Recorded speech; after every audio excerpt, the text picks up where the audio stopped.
Hello hi नमस्कार welcome to my channel. सो चलतु आज रेसिपीटा स्टार्ट करवा। आज मुझे आपण मानी लड्डू बनवा शिखेबी नड़िया और सुजी रे। तो चलन देखो मुझे 3टा नड़िया फाड़ को कोरिकिना नहीं आउ सुजी अध किलो चीनी अध किलो से गुजराती आउ भालिया किसमिश बादाम ए सब को रखी नहीं घी भी।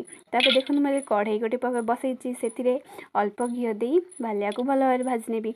मोर टे भालिया पोड़ी जाइए बट आप ध्यान रखिए पोड़े। सो सेटा मुझे बाहर कली आए बादाम को भल भाव भाजी नेबा। बादाम को भाजी जाइए देखो मोर भाजी होगला। आपको मुझे बाहर काढ़ी एवं आउ थे से कड़े को बसई से रखि सुजी को पकई आउ घी भी से देदेसी या भल भाव भाजी नेबी एवं भाजला पर आपको गोटे प्लेट को काढ़ी नेबे। देखो मुझे काढ़ी नहीं एवं से कड़ई रे एबे कोरिकिना रखि नड़िया को देवी एवं चीनी जोटा कि मु प्राय 300 ग्राम आउ टिके अधिक पकई आउ मु बड़काटा रखी देछि। सो मोर आध किलो सुजी को 300 ग्राम चीनी देछि। तो देखो भल भाव मिसई नेबे या भाजिला जी नड़ियार जमी गोटे कलर आसीज।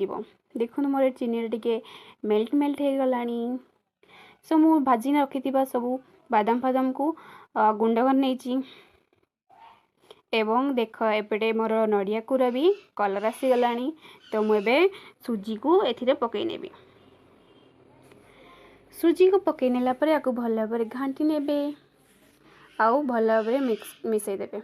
हेला परे मुझे देखो गुंड कर बादाम को मध्य पकई नहीं। सो या भी भल भाव पकई ने। आप बादाम पकेबे ताहले तार भल बास्ना भी हुए आउ टेस्ट भी आउ एक्स्ट्रा हुए।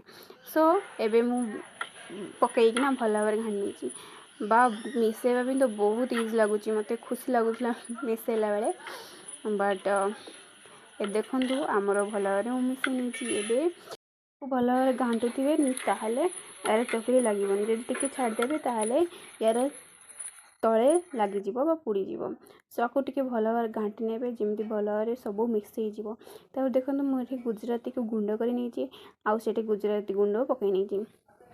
सो अभी देखो मुझे गोटे कपटे गरम क्षीर नहीं बट मुझे अधा कप ही यूज कर।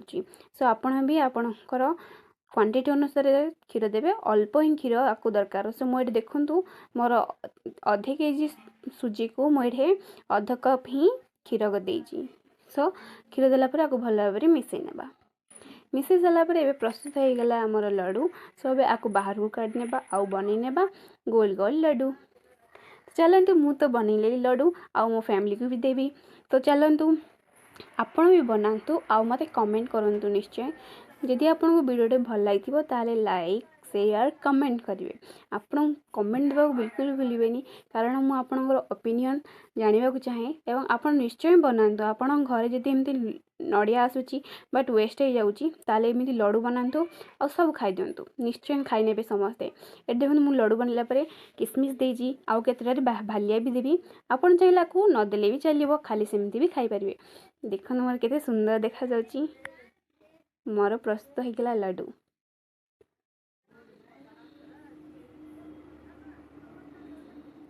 मोर तो बहुत सारा लड्डू है से अधा कप कदली पत्र रखी नहीं। मुझे अधा केतटा मिसई आउ केतटा मिसईनी से मु भालिया लगेबी से एमती ही गोल गोल कर बन ने। निश्चय क्षीरटा यूज करेंगे ताद्वारा आमर भल